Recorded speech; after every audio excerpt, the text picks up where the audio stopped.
வணக்கம். போன செஷன்ல நம்மளோட முதல் பைத்தன் ப்ரோக்ராமை எழுதணும். இப்போ நம்ம ப்ரோக்ராம்னா என்ன, அது பத்தின கொஞ்சம் டீட்டெயிலான விஷயங்களை பார்ப்போம்.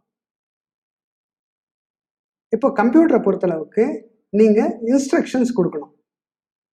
அந்த இன்ஸ்ட்ரக்ஷன்ஸை அந்த கம்ப்யூட்டரை எக்ஸிக்யூட் பண்ணும். இப்போ செட் ஆஃப் இன்ஸ்ட்ரக்ஷனுங்கிறது கட்டளைகள் அப்படின்னு சொல்றது தமிழ்ல. இப்போ அந்த செட் ஆஃப் இன்ஸ்ட்ரக்ஷனை நீங்கள் கம்ப்யூட்டர் கொடுக்கும்போது அந்த இன்ஸ்ட்ரக்ஷன்ஸ் எல்லாமே எக்ஸிக்யூட் ஆகும். அந்த செட் ஆஃப் இன்ஸ்ட்ரக்ஷனை தான் ப்ரோக்ராம் அப்படின்னு சொல்கிறாங்க. இப்போ நீங்கள் ரொம்ப காம்ப்ளெக்ஸான ப்ரோக்ராம் எழுதுனீங்கன்னா கம்ப்யூட்டர் என்ன பண்ணும், அந்த காம்ப்ளெக்ஸான டாஸ்க்ஸ் எல்லாத்தையும் எக்ஸிக்யூட் பண்ணும். சரி, இப்போ நம்ம எப்படி பைத்தன் ப்ரோக்ராம் எழுதுறது, அதில் எப்படி நம்ம இன்ஸ்ட்ரக்ஷன்ஸ் கொடுக்கறது அப்படிங்கிறத பார்க்கலாம். இப்போ நம்ம முந்தைய செஷனில் எழுதின ப்ரோக்ராம்லேயே இன்னும் சில இன்ஸ்ட்ரக்ஷன்ஸை ஆட் பண்ணுவோம். இப்போ நான் என்ன பண்ணியிருக்கேன், இதில் இன்னும் 3 இன்ஸ்ட்ரக்ஷன்ஸ் ஆட் பண்ணியிருக்கேன். அதில் என்ன சொல்லியிருக்கேன், Python is a great programming language. அப்புறம் latest version of Python is 3.8. 3.8 is a active and long term support release அப்படின்னு சொல்லி இன்னொரு 3 இன்ஸ்ட்ரக்ஷனை பிரிண்ட் பண்ண சொல்லி எழுதியிருக்கேன்.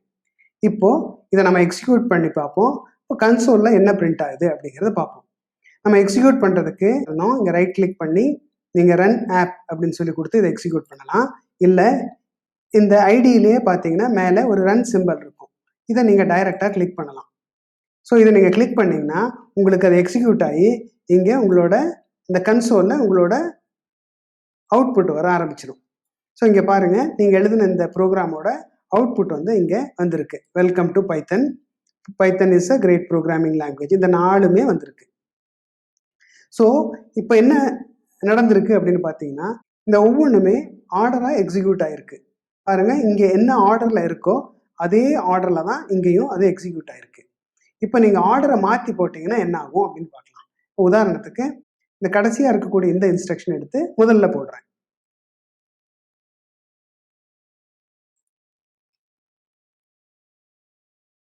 இப்போ இதே ப்ரோக்ராமை நம்ம மறுபடியும் எக்ஸிக்யூட் பண்ணி பார்ப்போம். இப்போ நீங்கள் எக்ஸிக்யூட் பண்ணிங்கன்னா என்ன ஆகும் அப்படின்னு பாருங்கள். இப்போ என்னாச்சு, அந்த இன்ஸ்ட்ரக்ஷன் ஆர்டராக தான் எக்ஸிக்யூட் ஆகும். அப்போ நீங்கள் ஆர்டரை மாற்றி போட்டிங்கன்னா அவுட்புட்டும் அதுக்கு தகுந்த மாதிரி மாறும் அப்படிங்கிறத நம்ம தெரிஞ்சுக்கிட்டோம். சரி, இப்போ ஒரு பைத்தன் ப்ரோக்ராம் அப்படின்னா என்ன, இன்ஸ்ட்ரக்ஷன்ஸ்னா என்ன, அந்த இன்ஸ்ட்ரக்ஷன் எப்படி எக்ஸிக்யூட் ஆகுது அப்படிங்கிறத நம்ம தெரிஞ்சுக்கிட்டோம். இந்த வீடியோ உங்களுக்கு பிடிச்சிருந்தா லைக் பண்ணுங்க.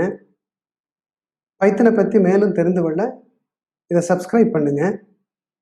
இது தேவையானவர்களுக்கு பகிர்ந்து கொள்ளுங்க. உங்களுக்கு கமெண்ட்ஸோ சந்தேகமாக இருந்தால் அதை எங்களுக்கு தெரிவிங்க. முடிந்தவரை உங்கள் சந்தேகங்களுக்கு நாங்கள் பதிலளிக்கிறோம்.